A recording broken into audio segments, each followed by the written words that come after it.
오늘 말씀은 신약성경 로마서 11장 25절부터 36절까지 말씀입니다. 우리 천천히 전체를 한번 읽어보겠습니다. 형제들아, 너희가 스스로 지혜 있다 하면서 이 신비를 너희가 모르기를 내가 원하지 아니하노니, 이 신비는 이방인의 충만한 수가 들어오기까지 이스라엘의 덜어는 우둔하게 된 것이라. 그리하여 온 이스라엘이 구원을 받으리라 기록된 바, 구원자가 시온에서 오사 야곱에게서 경건하지 않은 것을 돌이키시겠고, 내가 그들의 죄를 없이 할 때에 그들에게 이루어질 내 언약이 이것이라 함과 같으니라. 복음으로 하면 그들이 너희로 말미암아 원수된 자요, 택하심으로 하면 조상들로 말미암아 사랑을 입은 자라. 하나님의 은사와 부르심에는 후회하심이 없느니라. 너희가 전에는 하나님께 순종하지 아니하더니 이스라엘이 순종하지 아니함으로 이제 긍휼을 입었는지라. 이와 같이 이 사람들이 순종하지 아니하니 이는 너희에게 베푸시는 긍휼로 이제 그들도 긍휼을 얻게 하려 하심이라. 하나님이 모든 사람을 순종하지 아니하는 가운데 가두어 두심은 모든 사람에게 긍휼을 베풀려 하심이로다.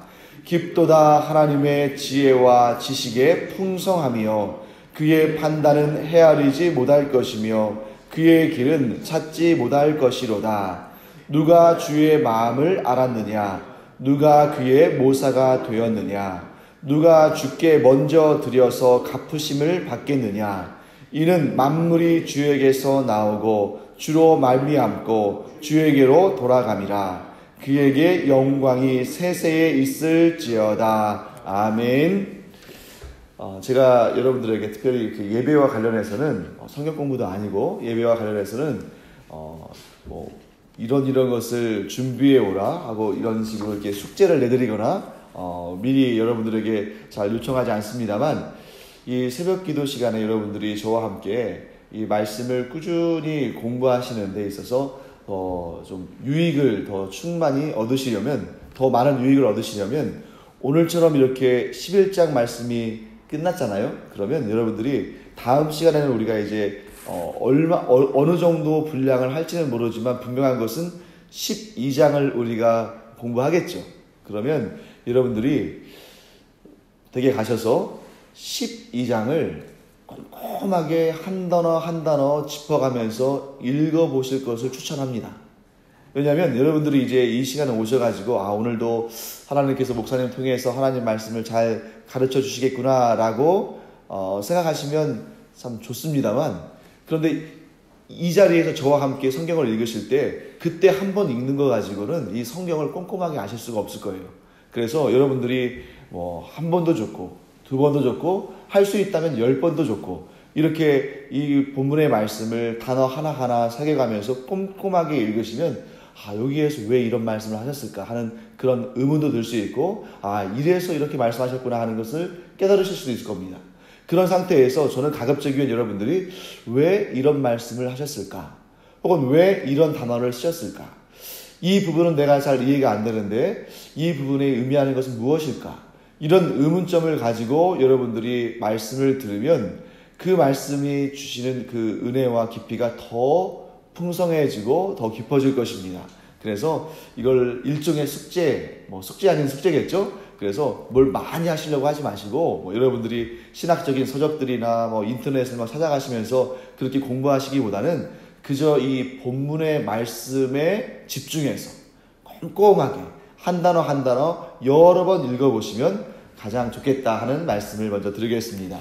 그래서 제가 이제 특별히 새벽 설교 시간에는 이런 유형을 취하잖아요. 여러분들이 혹시라도 오해하실 만한 단어가 있다거나, 또는 여러분들이 그냥 쉽게 지나칠 만한 그러나 아주 중요한 의미를 가지고 있는 단어들을 제가 원어적으로도 좀 이렇게 짚어드리는데, 이게 왜냐하면 이렇게 꼼꼼하게 성경을 읽으실 때에는 그 말씀만으로도 은혜가 됩니다. 그래서 여러분들이 그렇게 댁에 가셔서, 오늘 같은 경우는 또 이제 토요일과 주일에는 새벽 기도가 없으니까요, 그 토요일과 주일 특별히 로마서 12장을 꼼꼼하게 읽어보시면 더 도움이 될 것 같습니다. 자, 이제 오늘 본문을 들어가 보겠습니다. 25절부터 36절까지. 자, 먼저 25절 말씀 보시면, 형제들아 너희가 스스로 지혜 있다 하면서 이 신비를 너희가 모르기를 내가 원하지 아니하노니 라고 사도 바울이 이야기합니다. 여러분, 여기에서 이제 이 단어의 선택에 있어서 때때로는 우리가 너무 과도하게 해석할 수 있는 여지도 있어요. 예를 들면 이 신비라는 단어 있잖아요. 이 신비라는 단어는 물론 신비하다, 신비라는 의미도 있는데 다른 그 같은 의미로서 다른 표현으로는 비밀이라는 표현도 있습니다. 근데 신비라는 표현을 쓰면 약간 어떤 뉘앙스를 갖기 쉬우냐면 뭔가 이렇게 좀 마술이나 또 이런 뭐 신비적인 기이한 현상이나 이런 쪽으로 해서 좀 이렇게 어떤 경우에는 좀 잘못 이해하면 샤머니즘적으로, 주술적으로 이렇게 오해할 수 있는 여지도 있습니다. 그래서 이 부분은 여러분들이 비밀이라고 그러면 조금 더 중립적인 그런 어느 쪽으로 치우치지 않는 의미를 가지고 있죠. 그래서 형제들아 너희가 스스로 지혜 있다 하면서 이 비밀을 너희가 모르기를 내가 원하지 않는다 라는 표현을 사용하면 또 오늘 본문 가운데 33절 말씀과도 이렇게 좀 연결될 것 같아요. 그래서 깊도다 하나님의 지혜와 지식의 풍성함이요 그의 판단은 헤아리지 못할 것이며 그의 길은 찾지 못할 것이로다. 왜냐하면 하나님께서 어떤 사람들에게는 이것을 비밀로 두셨고 또 하나님께서 이 뜻을 알려셨다 할지라도 다 알지는 못하는 그런 비밀스러운 부분들이 있다는 것입니다. 그래서 오늘 이 설교의 제목은 제가 우리가 깨닫지 못했던 하나님의 비밀이라고 제가 한번 잡아봤습니다. 그래서 이 비밀이라는 것은 무엇입니까?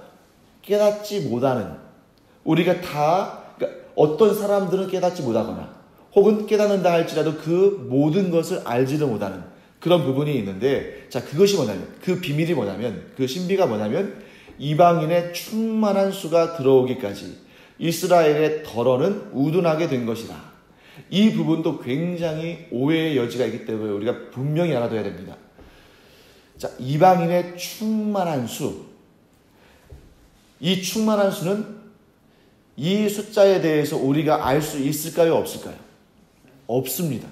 이 수는 오직 하나님만 아실 수 있어요. 그런데 이 하나님만 아실 수 있는 비밀을 인간이 자꾸 알려고 들다 보니까 이걸 억지로 꿰어 맞추는 경우들이 있습니다. 예를 들면 요한계시록에 나오는 14만 4천이라는 숫자를 여기에 막 꿰어 맞춰가지고, 특히 지금 여호와의 증인, 요즘에 뭐 양심적인 병역 거부해가지고 지금 군 문제에서 굉장히 문제를 일으키고 있잖아요. 근데 그 용어 자체가 잘못됐죠. 양심적인 병역 거부라고 말하면 그 외의 사람들은 양심이 없거나 혹은 자기의 양심을 속이고 병역을 하고 있다는 말이 되잖아요.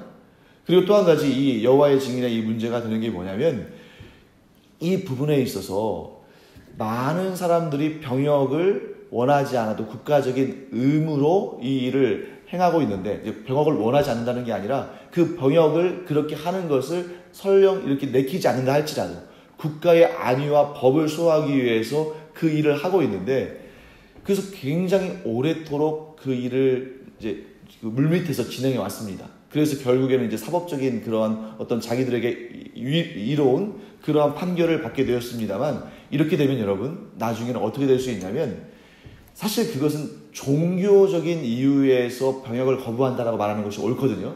그러면 이 부분이 이제 나중에는 나는 종교가 없지만 내 양심, 내 안에 있는 그런 양심, 내가 가지고 있는 양심상 나는 병역을 거부하는 것이 옳다고 생각한다. 그러면 그들에게도 열어주게 돼 있어요. 아마도 그 다음 순서는 동성애자들이 이것을 원할 겁니다. 그렇게 계속해서 열 수밖에 없는 상황에 처하게 되는 거죠. 조금 이제 이야기가 좀 다른 곳으로 흘렀습니다만, 그런 부분을 놓고도 우리가 기도를 해야 되는 부분입니다. 왜냐하면 국가적인 안위를 위해서 기독교는 지금까지 오랜 역사 가운데 국가적인 안위를 위해서 무기를 드는 것을 허용했고, 그것은 성경에서 하나님도 허락하시는 바이죠. 그래서 이런 부분들은 우리가 두고 기도해야 할 부분입니다. 자, 어쨌든 이 14만 4천 명이라는 숫자를 구원받을 사람들의 한정된 숫자로 이렇게 주장하는 여호와의 증인을 비롯해서 그런 많은 이단들이 있습니다. 잘못된 것이죠. 제가 예전에도 한번 잠깐 설명드린 적이 있습니다만 거기에서 구원받을 자 14만 4천, 이게 구원받을 자 14만 4천이라는 그런 용어 자체가 사실 상징적인 용어거든요. 그래서 이 14만 4천은 수학적으로 이 상징적인 수로 어떻게 해석할 수 있냐면 12 곱하기 12 곱하기 1000을 의미합니다. 그래서 12 곱하기 12면 144잖아요.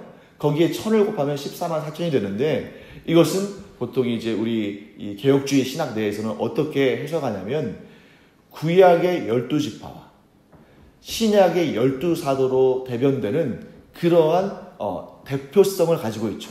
그래서 구약과 신약의 12와 12가 곱해지면 신구약의 모든 하나님께서 구원하시기로 작정하신 사람들, 그리고 거기에 1000을 곱하는 이유는 뭐냐면 이것이 모든 충만한 숫자를 의미하는 것이죠. 그러니까 14만 4천 명만 구원을 받는다거나 14만 4천 명만 주님을 모신다거나 이런 뜻이 아니라 누구든지 예수 그리스도를 구주로 영접하면, 누구든지 하나님의 그 구원의 계획 가운데에 믿음으로 반응하면 누구나 충만하게 구원받는다. 그러니까 여기서 여러분 충만한 수라는 것은 뭐냐면 이게 인류 전체일 수도 있는 거예요. 하나님께서 뜻하신다면 인류 전체일 수도 있습니다. 그러나 우리는 인류 전체가 구원받을 가능성에 대해서는 굉장히 낮게 보죠. 왜냐하면 요한계시록에 할지 이렇게 하나님의 심판, 최후의 심판이 기술되어 있는 그런 내용들을 보면 분명히 심판받는 자들이 나와 있기 때문에.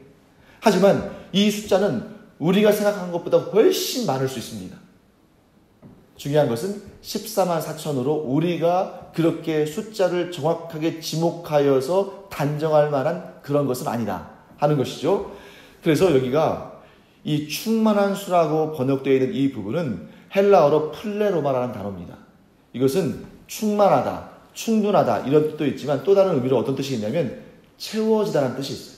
그러니까 하나님께서 이방인들을 충만하게 채우시기까지 이스라엘의 덜은 우둔하게 하셨다는 것입니다. 여기에서 또 이 우둔하다라는 이 단어 역시 우리말로 이 부분을 어떻게 우리가 받아들이면 어떤 느낌이 있냐면 좀 멍청하고 좀 약간 무식하고 둔하고 이런 느낌, 이런 뉘앙스가 있잖아요. 하지만 여기에서는 이 우둔하다라는 단어는 어떤 의미가 더 강하냐면 완고하다, 강팍하다 이런 의미를 가지고 있어요. 그러니까 하나님께서 이방인들을 이전에는 하나님께서 방치하셨다기보다는 그들에게 손을 내밀지 않으셨던 그러한 이방인들이 충만한 구원의 백성들로 충만히 채워지기까지 하나님께서 이 이스라엘 백성들은 조금 그들 가운데 덜어는, 그들 가운데 일부는 완고한 심령에 내버려 두셨다라고 이렇게 우리가 해석하는 것이 25절을 보다 더 자세히 해석할 수 있는 그러한 내용일 것 같습니다. 자, 그러면 이 내용을 우리가 한번 살펴볼 텐데요. 자, 하나님께서 지금 어떻게 하셨냐면 맨 처음에 하나님께서 택하신 백성들은 누굽니까? 이스라엘 백성들이죠. 그러니까 이스라엘 백성들을 향해서 하나님께서 많은 것을 부어주셨어요. 믿음의 조상인 아브라함도 그들 가운데 부르셨고, 또 모세를 통해서 하나님을 아는 지식 가운데 율법도 그들에게 주셨습니다. 그리고 많은 믿음의 조상들을 주셨고 그들을 통해서 하나님께서 놀라운 기적과 역사들을 일으키셨습니다. 그런데 하나님께서 이스라엘만 구원하기를 원하지 않으셨거든요. 그런데 그에도 불구하고 이스라엘 백성들은 어떻게 생각했습니까? 구원은 우리 택함받은 이스라엘 민족만. 그런 잘못된 생각을 가지니까 하나님께서 그들 가운데 덜어는 그런 완고한 생각에 머물러 있게 하셨어요. 그리고 하나님께서는 이 복음의 놀라운 역사를 어디로 돌리셨습니까? 이방인들에게. 그래서 이방인들의 충만한 수가 예수 그리스도를 구주로 영접하고 구원받게 됐습니다. 그러면 거기서 끝날까요? 사도 바울의 논리는 바로 이것입니다. 하나님께서 이스라엘의 덜어는 우둔하게, 즉 완고하게 하심으로 그 복음의 큰 물줄기가 이방인들에게 향해서 이방인들의 충만한 수가 구원을 받게 하셨는데 거기서 끝나지 않는다는 것입니다. 그러면 어떻게 되는 거예요? 그 이방인들의 충만한 수가 구원받음으로 말미암아 어떤 이스라엘 사람들은 자극을 받고 어떤 이스라엘 사람들은 충격을 받고 또 어떤 이스라엘 사람들은 시기심을 느껴서 아니 우리가 섬기던 하나님을 어떻게 저들이 더 열심히 섬기는가 하는 마음을 가지고 그들의 성공으로 말미암아 이스라엘이 다시금 어떤 방법이든 간에 그게 시기든 질투든 자극이든 간에 그들도 복음으로 돌아오는 그것을 하나님께서 예비하셨다는 거예요. 그래서 여러분 이런 것입니다. 하나님께서 이렇게 아주 복된 선순환, 이런 순환을 주셨는데 그게 뭐냐면 이스라엘의 성공이 있었습니다. 그들이 믿음으로 반응했죠. 그런데 이스라엘의 실패가 있었어요. 그들이 구원은 오직 이스라엘 민족들만 받는 것이라고 잘못 파악했습니다. 그로 말미암아 오히려 이방인의 충만한 수가 주께로 돌아왔습니다.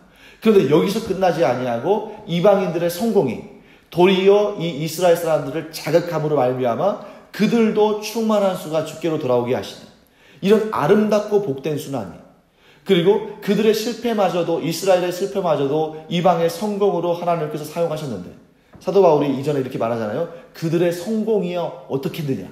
이 이스라엘이 또 전 국가적으로 전 민족적으로 하나님께 돌아오면 그로 말미암아 온 세상의 복음화가 더 충만해질 것이라고 사도 바울은 생각하는 것입니다.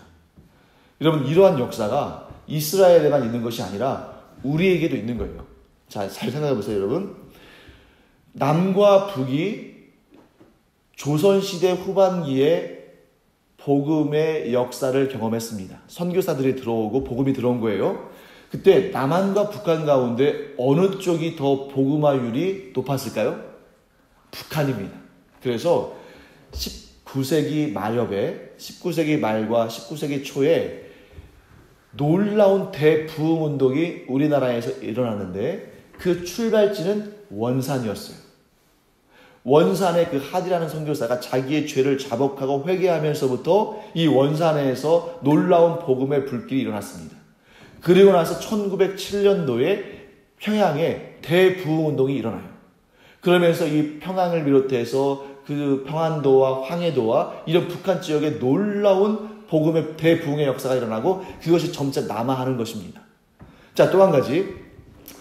북한에 이제 공산 정권이 들어섰잖아요. 공산당이 들어오면서 가장 극심한 탄압을 받았던 부류의 사람들이 누굽니까? 기독교인이죠. 김일성과 김정일, 또 오늘날 김정은에 이르기까지 그 북한의 위정자들이 가장 싫어하는 것이 바로 기독교입니다. 왜냐하면 기독교는 우상 숭배를 철저하게 금하기 때문에 다른 종교들은 별로 문제가 안 돼요. 왜냐하면 다신교들, 여러 신을 섬기는 종교들은 거기에다 그 많은 신들 가운데 하나 정도 더 얹어도 문제가 안 됩니다. 불교도 여러분 보세요. 원래 불교는 이런 철학적인 종교였는데 이것이 이렇게 동방으로 홀러오면서 이 토착화가 되면서 아주 이상한 모습으로 변질되죠. 그래서 여러분들이 불교의 뭐 여행이나 이런 거 가셔가지고 불교의 사찰에 들어가면 맨 앞에서 여러분들을 맞이하는 존재가 뭡니까? 사천왕상이거든요. 그런 것은 사실 불교의 이 원리에는 존재하지도 않았던 겁니다.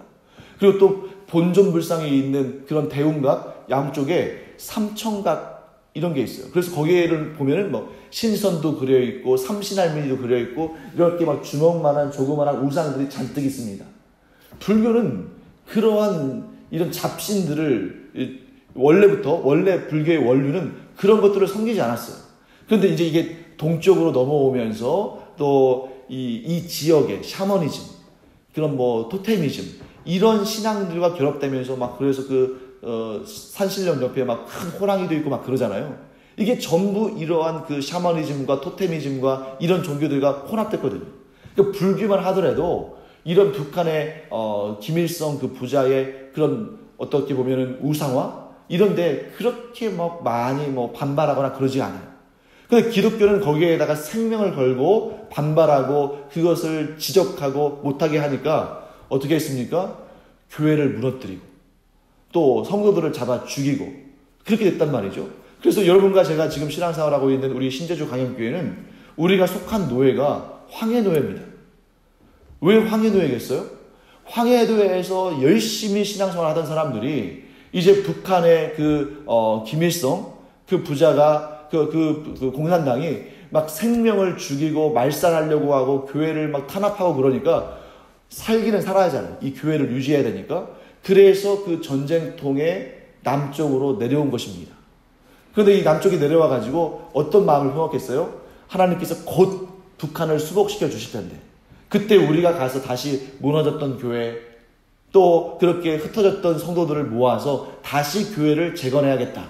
그러니까 우리가 이 노예 이름을 버리지 말고, 이 노예 조직을 버리지 말고, 우리가 임시적으로 여기에 노예를 다시 이렇게 세워놓고 이 노예를 유지하고, 그리고 우리가 나중에 하나님께서 북한 땅을 회복하게 하실 때 다시 올라가서 교회를 다시 세우고 교회를 회복시키자. 이렇게 해서 내려왔는데 벌써 시간이 얼마가 지났습니까? 70년이 지났다는 거죠. 저와 여러분들은 그렇기 때문에 이렇게 간절히 기도해야 됩니다.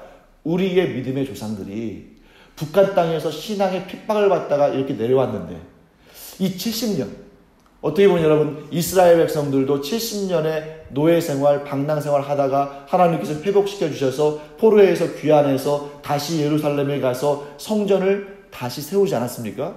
이런 것처럼 이 2018년 우리가 이제 이 해도 거의 지나가고 있는데 간절히 기도해야 됩니다.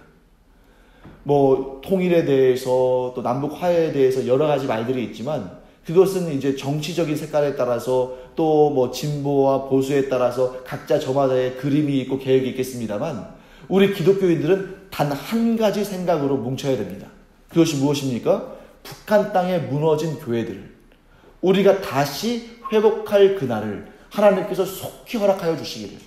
그래서 북한 땅에 그 무너졌던 교회들을, 그 아름답고 복된 교회들을 뭐 산정현 교회랄지 장대현 교회랄지 우리의 그 믿음의 선배들이 세웠던 그 아름다운 교회들을 회복하고, 또 북한 땅에 지금도 믿음을 유지하고 있는, 그 믿음을 아직도 붙들고 있는 우리의 그 동포들, 그들의 그 신앙이 얼마나 순수하게 지켜지고 있겠습니까? 그들과 힘을 합해서 북한 땅의 복음화를 위해서 우리가 힘쓸 그날을 하나님께서 빨리 허락하여 주시기를, 그것을 우리가 또 기도해야 되는 것입니다.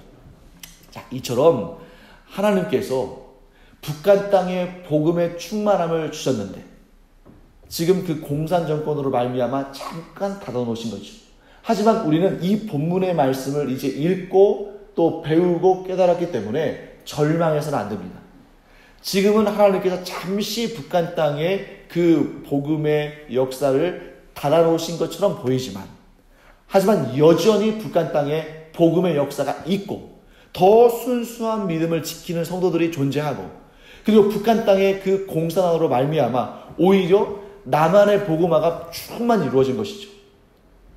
그래서 지금 전 세계에서 가장 많은 선교사를 파송하는 나라가 미국이고 그 다음이 우리나라인데, 인구 수로 비례해 봤을 때는 전 세계에서 가장 많은 선교사를 파송하는 나라가 우리나라 아니겠습니까? 이 대한민국.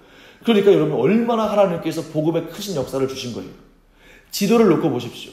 지도를 놓고 봐도 이 광활한 아시아 땅에서 복음에 반응하는 몇 되지 않는 나라 중에 하나이며, 더군다나 이 동양 지역에서는 거의 유일한 기독교 복음의 전진기지와 같은 역할을 하고 있는 나라입니다. 그런데 여기서 끝납니까? 아니라는 거예요. 이방인에게 하나님께서 복음의 충만함을 주셨을 때에는 그로 말미암아 다시 이스라엘이 주께로 돌아오는 역사를 하나님께서 예비하신 것처럼, 이 남한의 그 놀라운 교회의 성장과 부흥은 이것으로 끝나는 것이 아니라 북한 땅의 복음화를 위해서 하나님께서 북한 땅을 열어주시는 그날, 그 땅에 교회가 다시 세워지고 또 성도들이 회복되어지는 그날을 위해서 하나님께서 이 남한의 교회의 성장을 사용하신다는 것입니다. 그래서 하나님께서는 이 모든 것들을 사용하셔요. 32절 말씀을 잠깐 보실까요? 32절 말씀 보시면 이런 말씀이 있습니다. 우리 한번 같이 읽어보겠습니다. 하나님이 모든 사람을 순종하지 아니하는 가운데 가두어 두심은 모든 사람에게 긍휼을 베풀려 하심이로다. 여러분, 여기에서 모든 사람들이 순종하지 않는다, 모든 사람에게 긍휼을 베푸신다, 이것이 이 세상에 있는 모든 사람들이 동시에 다 하나님께 순종하지 않는다는 의미가 아니에요. 이 모든 사람이 순종하지 않는다는 것은 뭐냐면, 다 이 땅에 있는 모든 민족들이, 모든 나라들이 한때는 복음에 반응하지 아니하고 순종하지 않았던 때가 있다는 겁니다. 그래서 이 땅이 지금 복음에 순종하지 않을 때에는 하나님께서 저곳에서 복음의 놀라운 역사를 이루시고, 그래서 저곳에서 복음의 놀라운 역사가 이루어지면 그로 말미암아 또 이 순종하지 않던 이 땅에도 복음의 역사가 이루어지고, 결국 하나님은 이 온 세상에 복음의 역사가 이루어지도록 하나님께서 이도 사용하시고 저도 사용하신다는 것입니다. 그러면 우리는 이러한 의문이 들 수 있어요.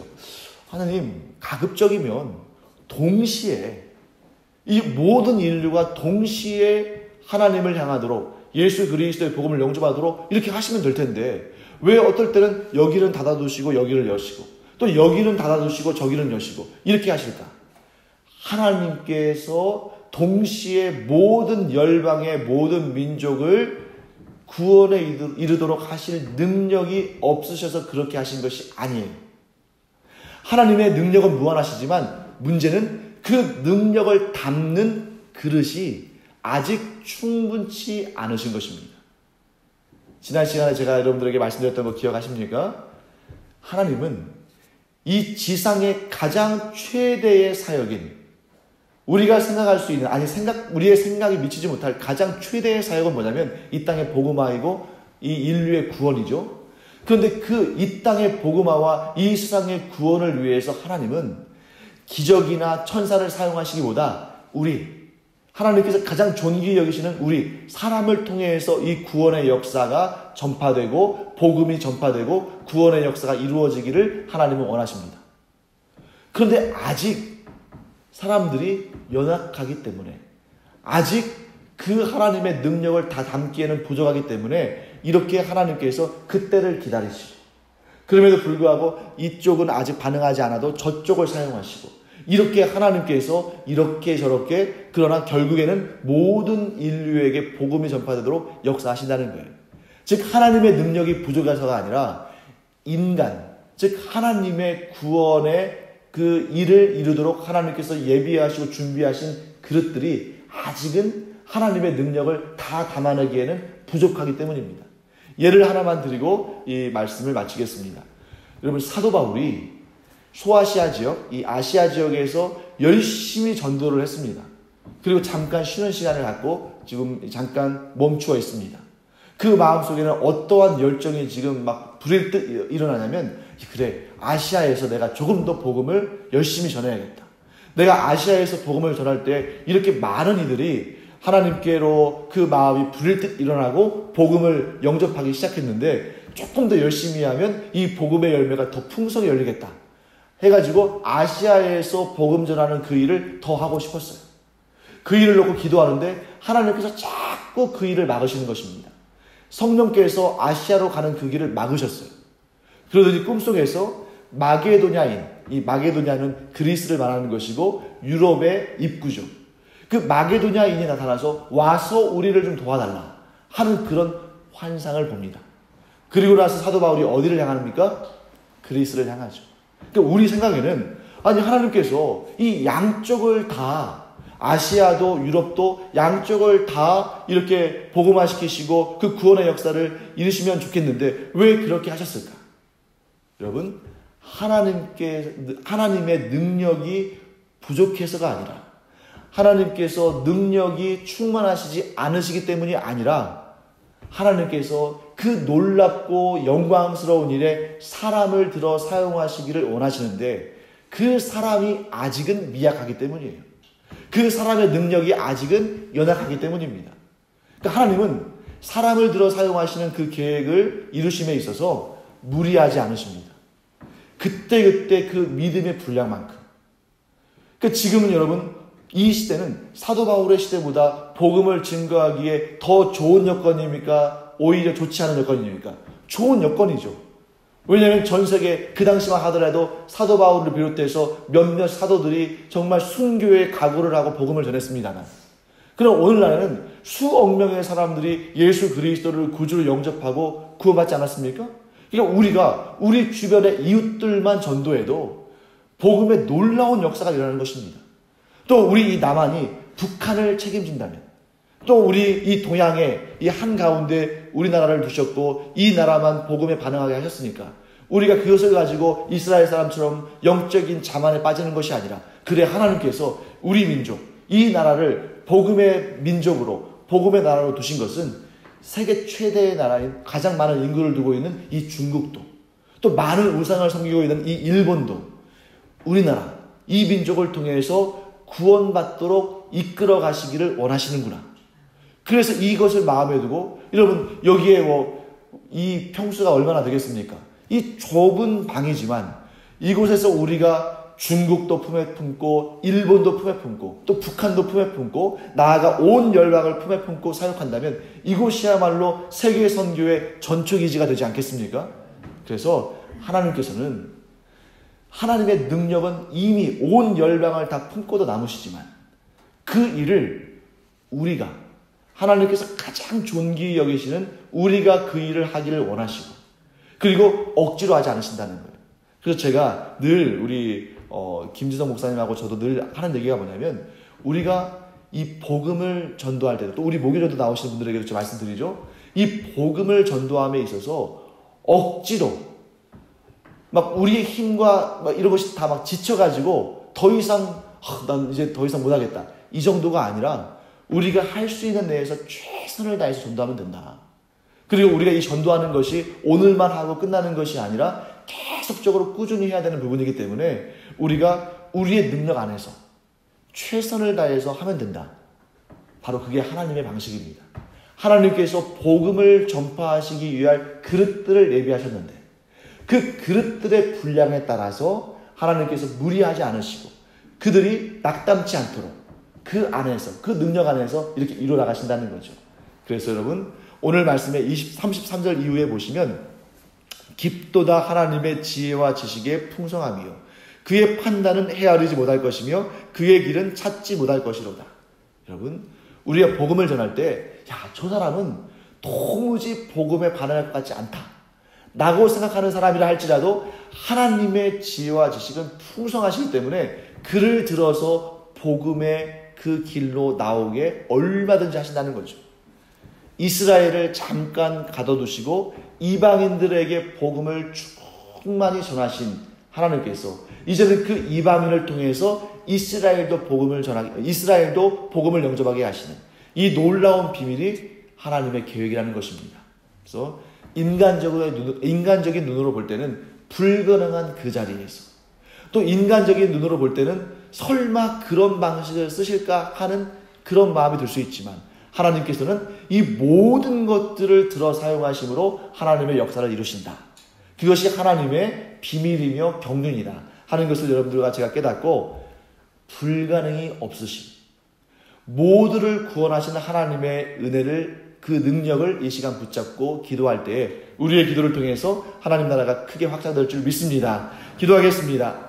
하나님 감사합니다. 저희들이 하나님의 그 크신 능력과 그 비밀을 깨달아 아는 시간을 가졌습니다. 그러므로 하나님 인간적으로 볼 때는 참으로 불가능해 보이는 그 자리에서도 하나님은 능력을 펼치시며 그 일을 행하심에 있어서 또한 저희들을 사용하여 주심을 감사드립니다. 이 시간 저희들이 이 자리에서 북한을 놓고 또 일본과 중국과 아시아와 5대양 6대주의 모든 사람들 모든 열방들을 놓고 하나님의 이 놀라우신 비밀이 전파되며 하나님의 그 놀라우신 능력으로 세계 복음화의 역사를 또 저희들이 마음에 품고 기도하게 하여 주시옵소서. 그 결과 온 세상의 복음화를 보는 그런 놀라운 역사를 주님께서 친히 허락하여 주시옵소서. 감사드리며 예수님의 이름으로 축복하며 기도합니다. 아멘. 이제는 우리 주 예수 그리스도의 은혜와 하나님 아버지의 놀라우신 사랑과 성령의 감동, 감화, 위로, 교통하심이 이 시간 하나님의 그 비밀의 경륜을 깨달아 알므로 말미암아 온 세상의 모든 사람들의 복음화를 위하여 깨어 기도하기를 원하는 주님의 복음의 일꾼들 위에 이제로부터 영원토록 함께 있을지어다. 아멘.